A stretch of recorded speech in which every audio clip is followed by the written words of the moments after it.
Good afternoon, everyone. My name is Thea, and I'm here to spend the next hour with you and the three farmers here talking about a very important topic that is also been discussed quite a bit at this small farm conference, and that is talking about creating equity and celebrating diversity in agriculture in California. And first, I'd like to talk a bit about my position, which is a Farmer Equity Advisor at the Department of Food and Agriculture. And I'm also a farmer, and this job was created as a result of legislation. And most of you are farmers here, you probably don't spend all of your time thinking about legislation and laws and how it might affect you on the farm. So this was a really unique partnership, the Farmer Equity Act, that came into being because of grassroots advocacy of the California Farmer Justice Collaborative.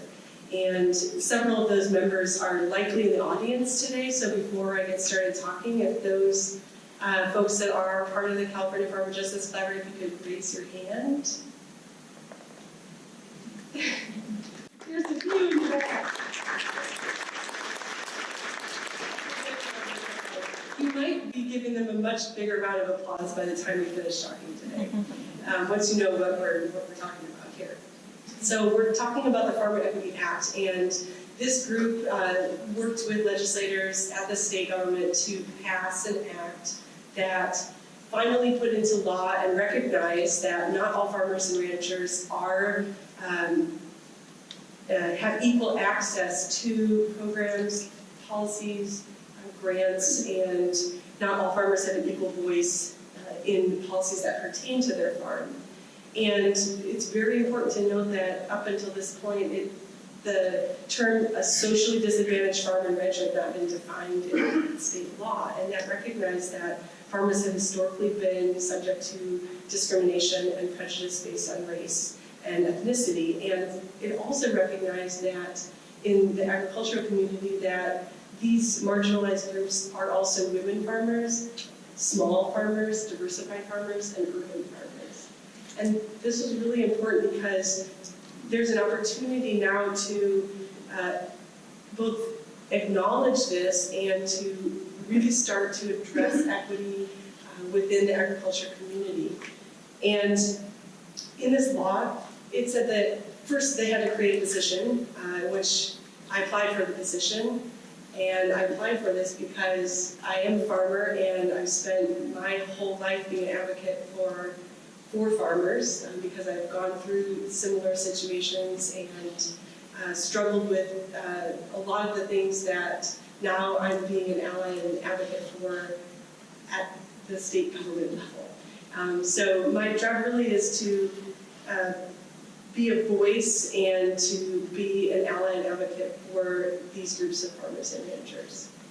So what the law did was it said that first there had to be a position created, secondly there had to be a report written to talk about these things, and then thirdly that really ensuring that these farmers and ranchers have a voice when it comes to things like grant programs and policies that pertain to them, or boards and commissions that make up the rules and laws that affect small farmers and ranchers. And so I spent the last year writing this report, and my goal from the beginning was really to not make this be something that legislators and the governor are going to read once and put aside, but I wanted it to be a report that had all of the voices of the farmers. And so, really importantly, why we're going to be talking for the next hour, it's not going to be me talking, it's going to be the farmers that I interviewed and hearing their stories, is because the whole point of starting this conversation about equity and diversity and respect and building up the prominence of these farmers that have not been in the spotlight of California agriculture historically, and have not been able to necessarily have the same opportunities as some other farmers and ranchers in California, is because those stories are the thing that's what's going to make progress happen and start, is really hearing and bringing to light some of these challenges that farmers face. I interviewed 33 farmers, and they were in all different parts of the state and all different crops and sizes and operations. Many of them are featured here, as you'll see. And there were really 5 challenges, or 4 challenges that were identified in these interviews, and they were things like land tenure. So not all farmers have an opportunity to own land or lease land, or are kicked off of land, or don't have land to begin with. Language barriers, if you're not speaking English as a first language, or if you don't know how to find resources that are available in your native language. People that help you on your farm that don't necessarily speak your language or understand your culture or the strength that you bring to farming. Access to information and programs. All of these were challenges that I heard when I talked to these farmers, and those stories are all in this report, and I encourage all of you to read it in your spare time when it is public, and the governor will be reading it, hopefully, and all of the state legislators. And it's a real opportunity to spread the word about these important issues and to start furthering the conversation, because it's really the first step. And really, what struck me about conversations and these interviews with farmers is that these are all these underlying issues that nobody's really talking about on a larger scale. You could easily drive down the 101 and look at all of the fields of grapes and think that those are the only farmers in this county. And really, I don't think that that's correct. And it's not those farms that are, going to be that you're going to see on the highway and have at your conference as your main speaker that are going to be, that are going to be bringing up these other issues that are really making it difficult for farmers to keep farming in California. And with California being, $50 billion industry, there are a lot of opportunities for farmers, but there's these challenges that are really facing farmers, like climate change and drought and big statewide policies like the Sustainable Groundwater Management Act and others that are going to be particularly difficult for these farmers that we're talking about today to keep making a living farming. And I think that the challenges that we talked about in the report about land tenure, market competition, the scarcity of natural resources, and things like that are going to be not only facing these farmers, but they're going to be more difficult for these farmers to keep farming. So I think that there's a lot that can come out of this report, and in the future, I hope that we can continue this conversation. And my goal, again, is to really just be an advocate and try to reach out and hear as many perspectives as I can and get as many farmers involved. Because really, the small farms, the diversified farms, urban farms, farmers, immigrant farmers, farmers of color, diversified operations that are more likely to be using conservation practices and fewer chemical inputs and more sustainable practices, and that's what's really going to carry agriculture into the next decade as we're trying to face all of these other challenges, and as the state creates more policies and regulations that affect all farms. Really importantly now is a time to be using your voice and making sure that your challenges are heard and your voices are included in how these things are going to affect your farms, and to ultimately help you to keep farming. That's the goal. So really lifting up voices is what I feel is a big part of my job now. And we're going to keep doing that here by talking with these two farmers. So what I'd like to do, we have two different questions that we're going to talk about, and the first one is one of the main, one of the challenges you faced as a farmer. And I'll let the farmers actually introduce themselves as they're going through their story, first of all. So first we have Kimberly from Soul Seeker Farm.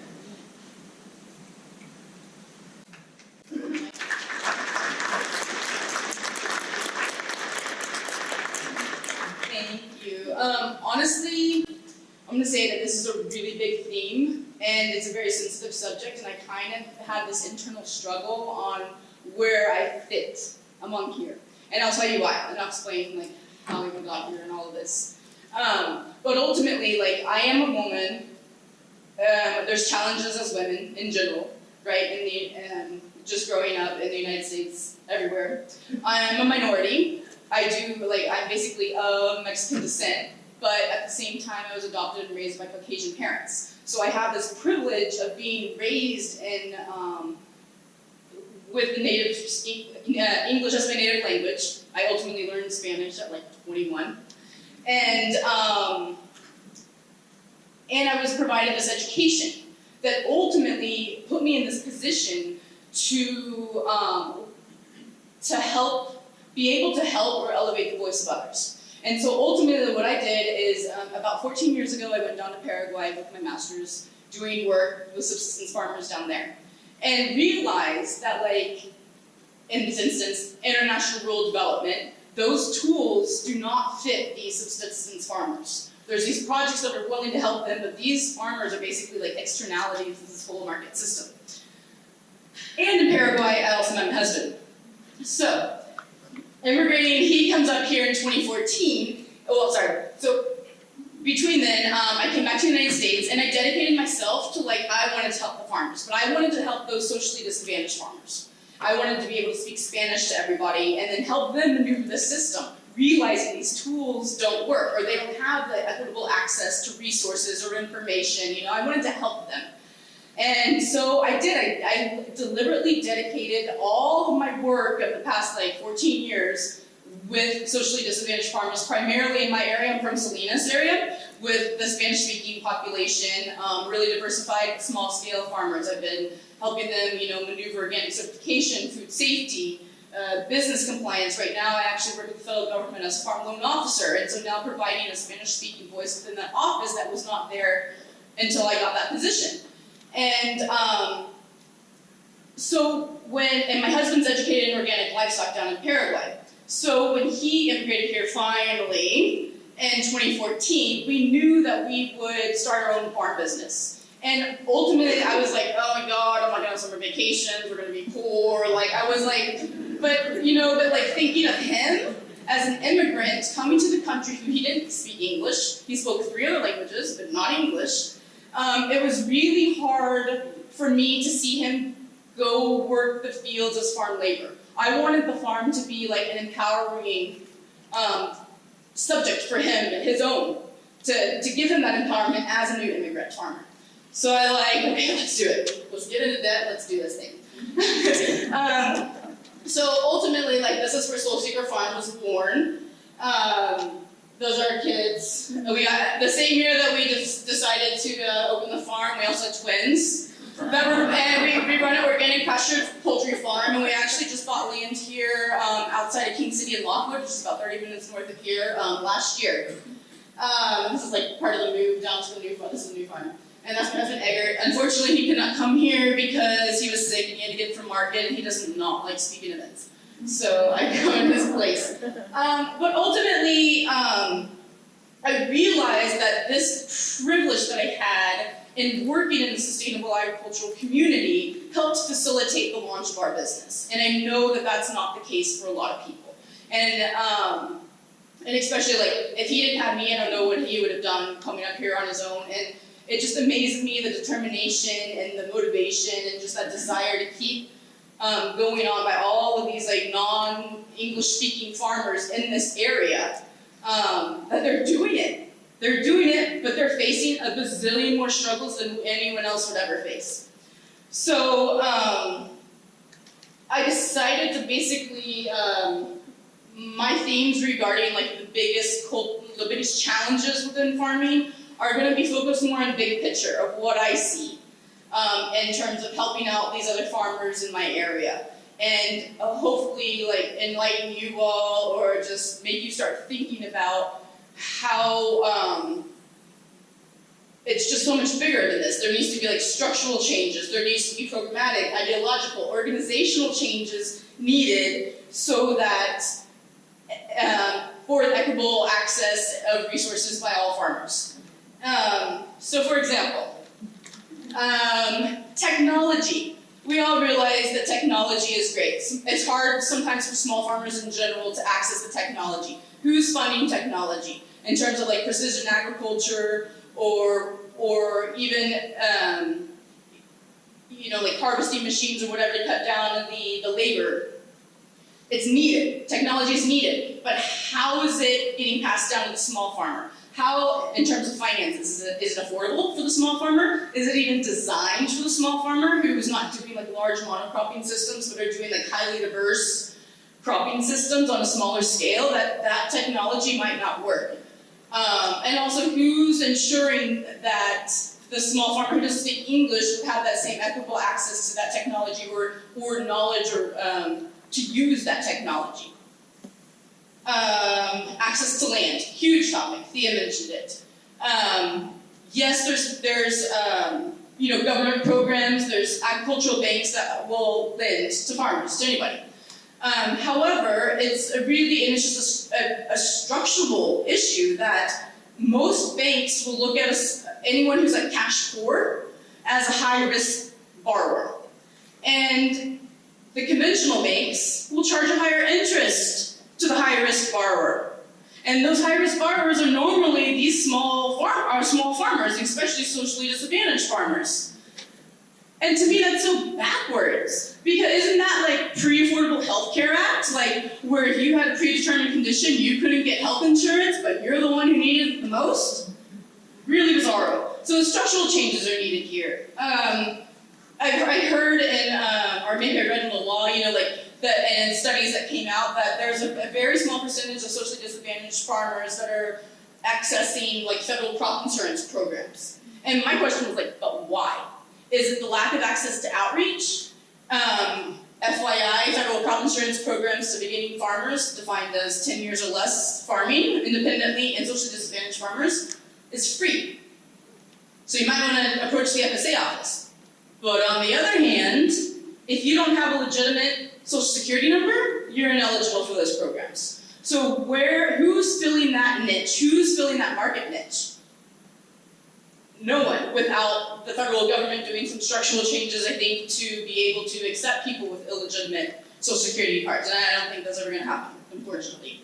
And then you have food safety. If anybody who knows me knows I love food safety. My God. Like, don't even get me started on this.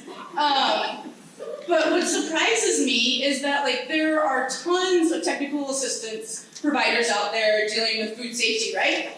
But a lot of the people they're hiring for these technical assistance providers, organizations, government organizations, auditing companies, they're not bilingual. Why is it that the socially disadvantaged farmer has to hire a consultant or rely on someone who's not well versed in food safety and pay them money to get through a food safety audit or develop a food safety plan?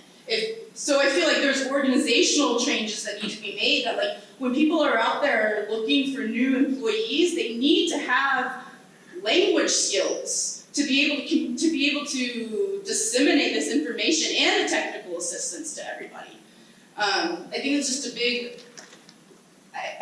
big opportunity for organizations to improve themselves on, especially those that are working with as farmer support systems.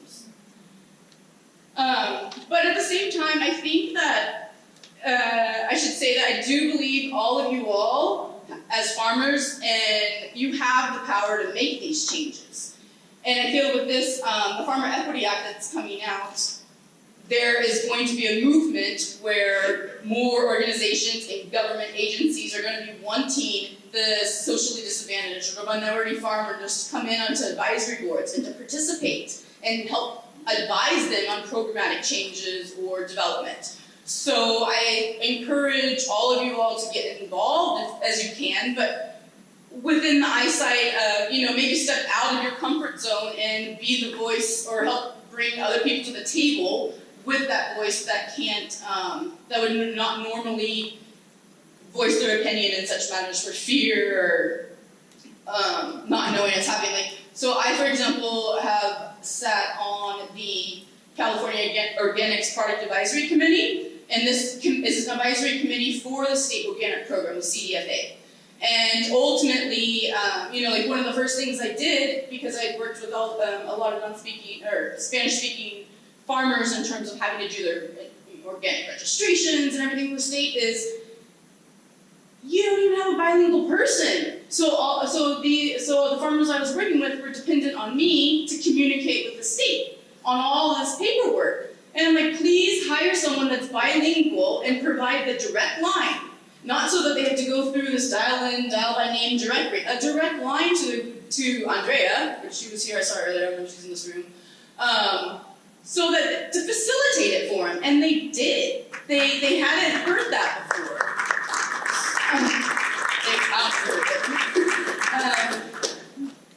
So I just feel that this is a really big theme. We're beginning the conversation. Hopefully the Farmer Equity Act will help facilitate this conversation into other realms. And, and I do believe, even if you're working with an organization or a governmental body, like, keep this sector in mind in every single project that you do. Because it's just so much bigger than what we're able to speak of now.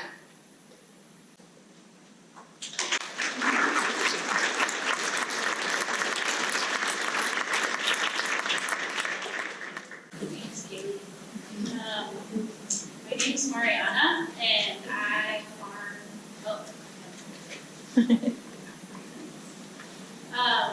I farm in Berkeley, California, up in East Bay. That's me we do a CSA, and that's one of our season shares a couple years ago. A little bit about the project. I think this is our 10th year. This is my 3rd year running the project, and for most of that time it was run out of one backyard of a Berkeley City Council member named Sophie Hunt, who started the project with Willow Rosenthal, who started City Slickers Farms and is a big name in the East Bay urban advocacy. And they actually worked together to change Berkeley's zoning code so that you can actually sell produce from the backyard. And then I took the project over in 2018 and did it by myself and expanded it into a second yard. And so at that point, I had 13 CSA members. And then last year, two of my dear farmer friends, Rachel, they're in the middle, and Mo Brown on the right, joined me, and we found a 3rd site, which I will come back to in a minute because that's the story that I wanted to share, this building in the 3rd yard. Just to echo what you touched on, just wanted to acknowledge that there is variability in access to resources amongst these socially disadvantaged groups that Leah mentioned. And I want to acknowledge my own privilege as a white person, as a U.S. citizen, as someone who has a 4-year degree. And I also want to acknowledge that I live and work and farm on unceded Ohlone territory in County. So that said, I would characterize the challenges that I face under this capitalism umbrella that you all might be familiar with. I think a lot of the challenges I face are familiar to many small farmers and are also kind of amplified in the Bay Area. For example, the cost of housing and land in the Bay Area is unreal, like it's astronomical. So I don't even imagine, I don't know how I would ever buy land in the East Bay. And housing is crazy.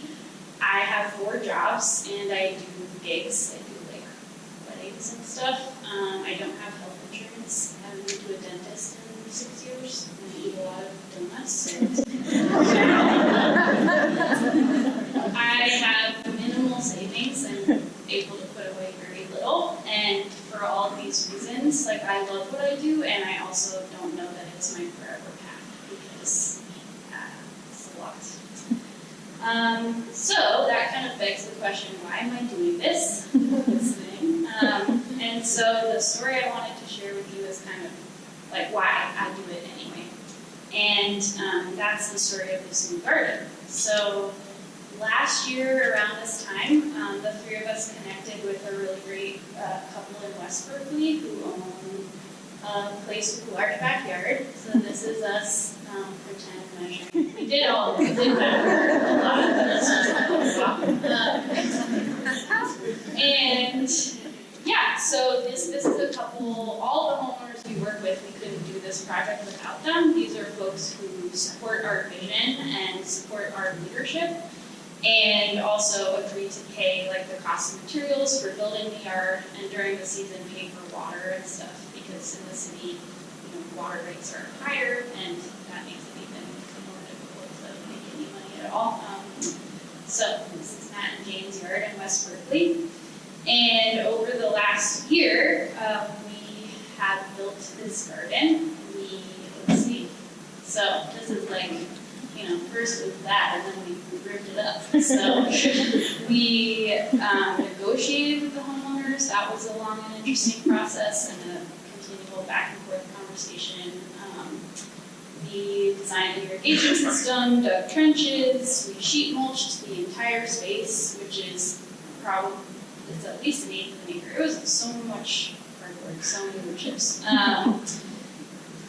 We processed a lot of reclaimed lumber, cut it down, cleaned off all of paint, problem solving all the time. Always things came up that we weren't expecting. Digging down and finding something solid where you thought there would just be soil. Homeowners not wanting paint, where there was paint, all sorts of things. Yeah, that's my friend Lucy who came down from Placerville to help for a week. We used a lot of power tools, sawzalls, cleaners, years ago with a drill. And we also moved more than 45 yards of material by hand in wheelbarrows, which was just a lot. And in the last month or so, the garden really started coming together. You can see the raised bed. A couple of them are finished in that photo, so they're 4 feet by 11 feet by 2 feet. And we did raised beds because there's lead contamination, so that's another common challenge in the urban setting. And we did it with a lot of community support, since this was a community work day. These are a lot of friends and CSA members who came out to help. And we finished just a couple of weeks ago, which is super exciting. And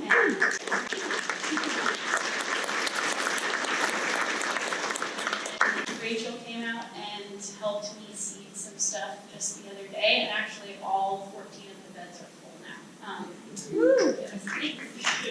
Yeah, so that is a success story, and now this season we're going to have 21 CSA members, 21 families, and we're recruiting now, so if anybody's up in the day and you want to do CSA, let me know. But something in this story I think that's common for, or as a femme presenting person, I will say that I think a lot of us, a common experience is we're not always taught to use tools. We're not raised to be tool literate or like expected to be that. And I will say for myself that I haven't always had the space to learn these skills from patient teachers. Patient is rare. And in my experience farming or working in construction, I find that I'm often like not delegated certain tasks because it's assumed I can't do them.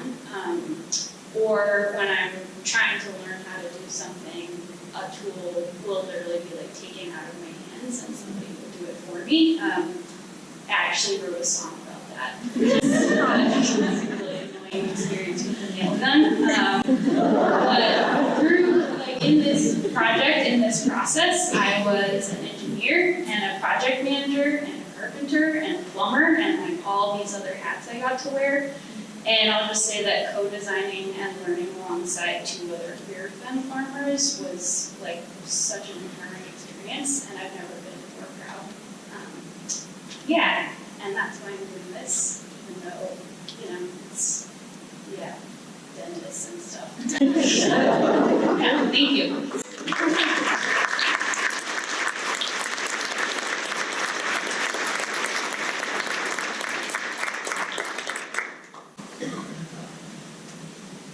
Good afternoon, everybody. My name is Alvin Melbourne. I'm a Paso from a federally recognized tribe in Fort Peck, Montana.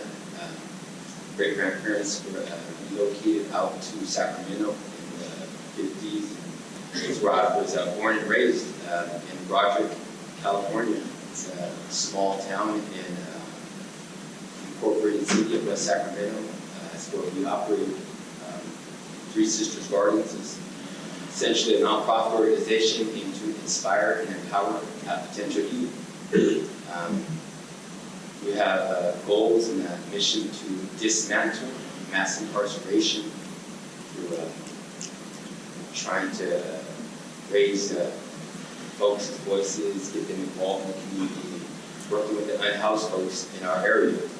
So we grow vegetables. Currently, we're running 4 small spaces totaling about 1.15 acres in all. So fairly small, but very diverse, regenerative, bio-intensive, no-till, trying to teach a lot of these youngsters some of these techniques in growing food and caring for the land.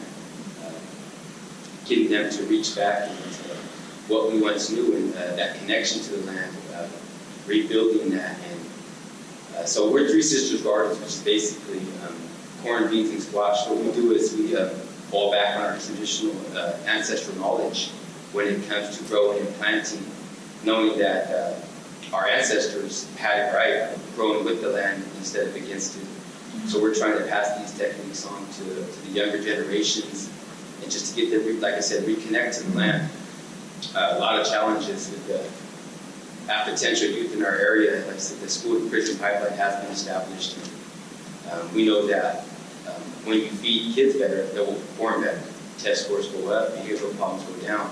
So now when we teach these same kids how to grow the food themselves, empowering them, rather than keeping these young folks dependent and other folks in the community that we're trying to assist, showing them, bringing folks out to learn, really getting the most out of these spaces that we have to have safe space where we're growing food and teaching people. As it stands right now, like I said, 4 spaces. We have very ambitious goals. We'd love to have 50 spaces in 5 years, so that we're training, teaching, passing on all this information to folks within our community, rebuilding this urban soil. Growing a revolution. We know that the soil is the answer, and building up that resiliency within. So that we're not so dependent upon these outside kind of fluctuations, changes, things that go on. We're always seeming like being at the bottom end of kind of like everything. So we know if we can build up our own, fall back on what we know. We've been here for thousands of years, and we can be here for thousands of more. It just takes that change in our way of thinking, of trying to conquer, control, and working with the land, and then all of us together.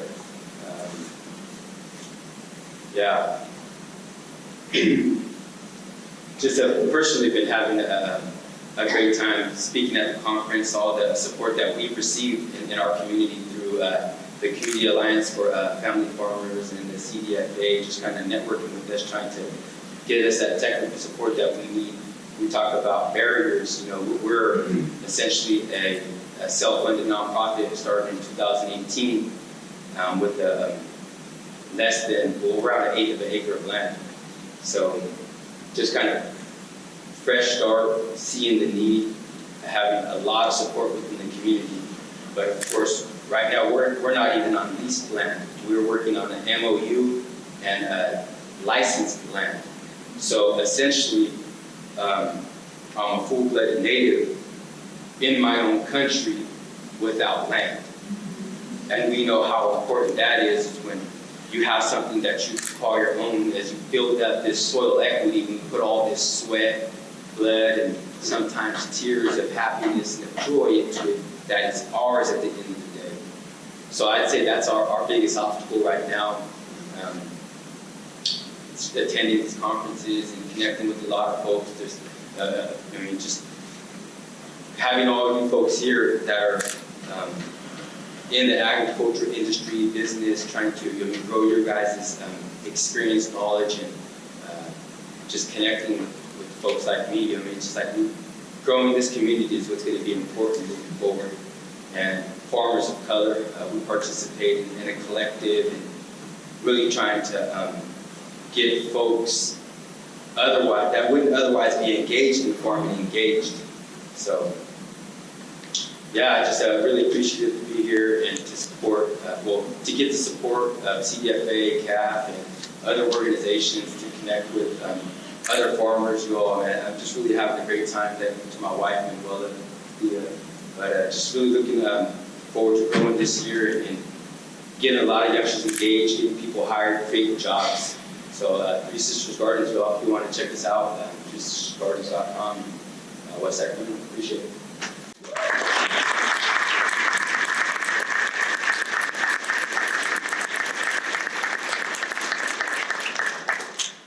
Great. So we have one last question for our panelists here, and that would be, what is the unique value of diversity that in our agricultural community for you?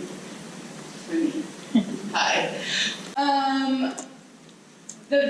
So basically, agriculture is a global industry, and so it makes sense to adopt diversity, whether it be adopting minority groups or it's similar. So basically, diversity is going to make a system stronger, right? It's basically similar to a diversified crop plan. You're rotating crops, you have diversified crop plan, you're building your soil health, right? Probably a little healthier than having a monocropping system all the time. I mean, we're sustainable farmers, we get that, right? And I feel like the diversity of farmers within ag promotes this knowledge share. Could be seed sharing. It could provide seeds that are going to be more bountiful in times of drought or whatnot. It provides traditional knowledge sharing. And to me, that is my favorite part of being a part of the farming community. As a farmer is the food. The food is culture, and you all gather around the table and you share it all together. So I think diversity has a high value within agriculture. But having said that, I feel like there are two more concepts that go more beyond just the diversity conversation. And those concepts would be the inclusion of and the collaboration with people of diverse backgrounds.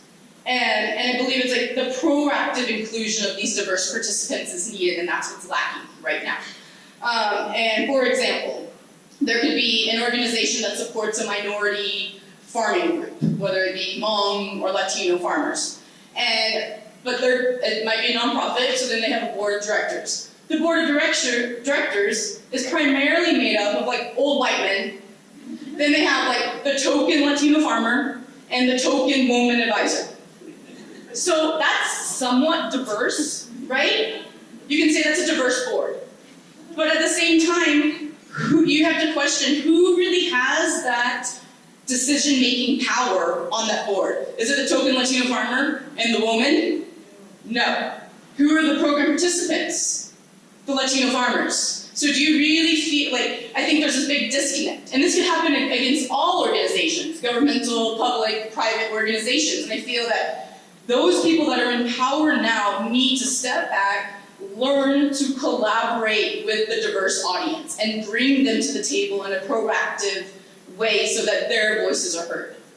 And I'll say it again, and it's because not all farmers are the same. Not all the toolkits are going to work for all the same farmers.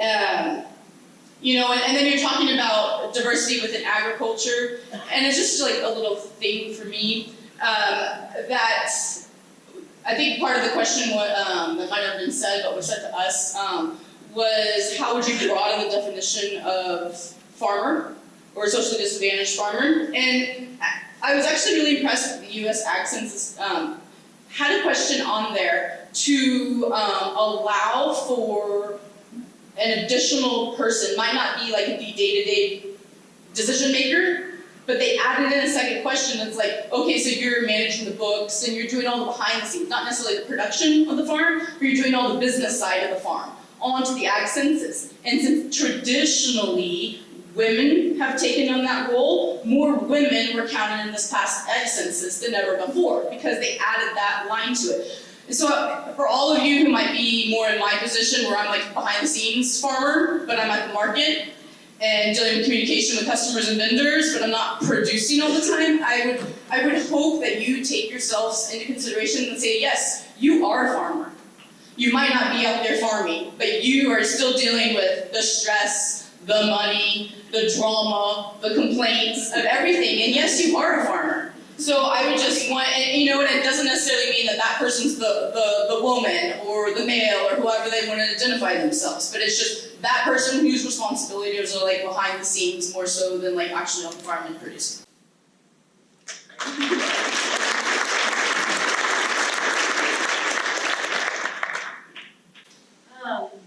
So in answering this question, I wanted to uplift queer ecology and queer representation in our agricultural community, and to also do some shout outs to some really amazing partners and people talking about this.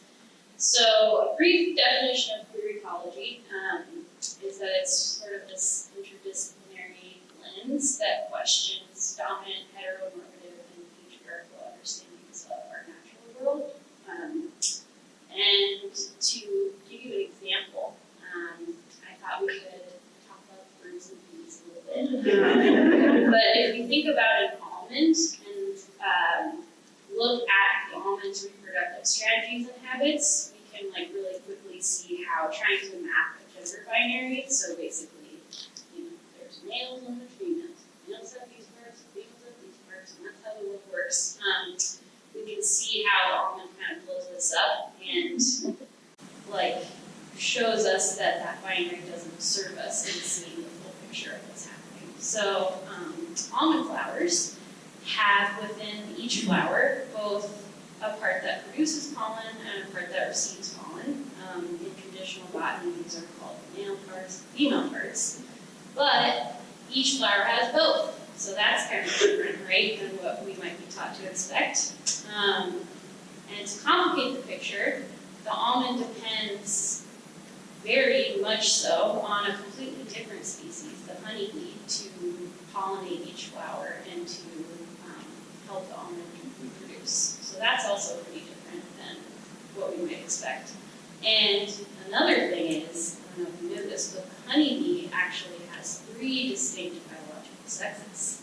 So that's different too. So maybe you catch my drift and you can just see how like a binary view of sex and reproduction doesn't really serve us in seeing the full picture of the almond and honeybee and their special dance and the way they are in the world. So we can queer stuff, that's a verb. Anybody can queer stuff. You can queer ecology or agriculture, and I just think of it as a way to remove restrictive ways of thinking, like binary thinking or patriarchal thinking from our view.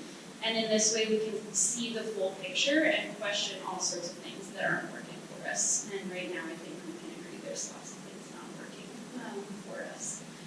And as a queer person, I also will say that when we open up to this full diversity of nature, of which we are a part, people like me feel affirmed in our identities, which is really important.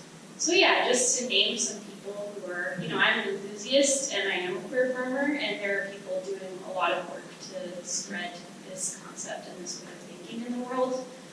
One is my farming partner, Mo Brown. They are incredible.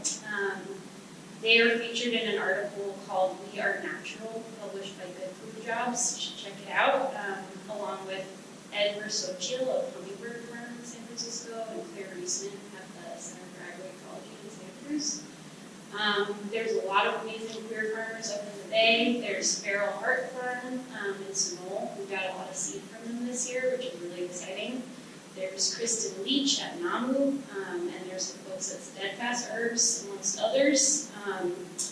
There's the Queers Who Farm Instagram, there's the Queer Farmer Network listserv, and if you didn't write all this down, just come find me or email me at berkeleybasketcsa@gmail.com because I love talking about this, and yeah, that's what I'm saying.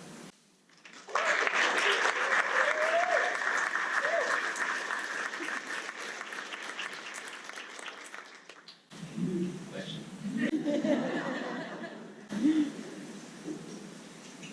The unique value of diversity in our agricultural community. Definitely. Diversity.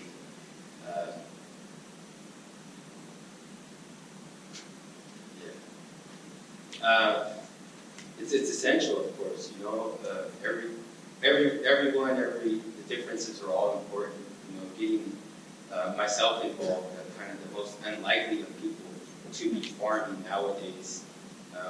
With my background, you know, I wasn't necessarily raised in farming, but been around small gardens out of necessity and need in the backyard throughout my life, and other friends or whatnot. But just kind of, yeah, I definitely, like, I don't know, I guess I didn't give this whole question a whole bunch of thought, but I know the importance is, I mean, having folks like myself able to contribute and engage and get involved and be a part of this conversation, you know, is the whole reason why I'm here, and to open the door for other folks that look like me, that want to follow this path. So, yeah, it's just a pleasure and a privilege to be able to be here and to offer my viewpoint and to hopefully pave the way for others like me coming back.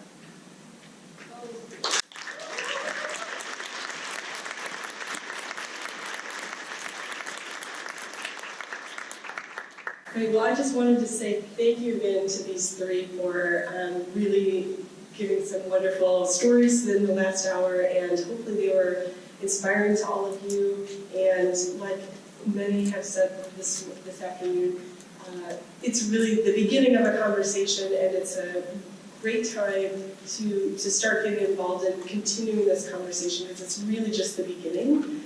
And just because the Farmer Equity Act was created, and just because we're starting to talk about these issues and their importance, doesn't mean there isn't a whole lot of work left to be done. And if you have thought in the past that even though you're a farmer, you know, maybe you have something to say about these issues, or maybe you'd like to have your story heard, and maybe you do need some resources and have some great ideas about these issues, it's a great time to start getting involved with things, whether or not it's pushing your level of comfort or not.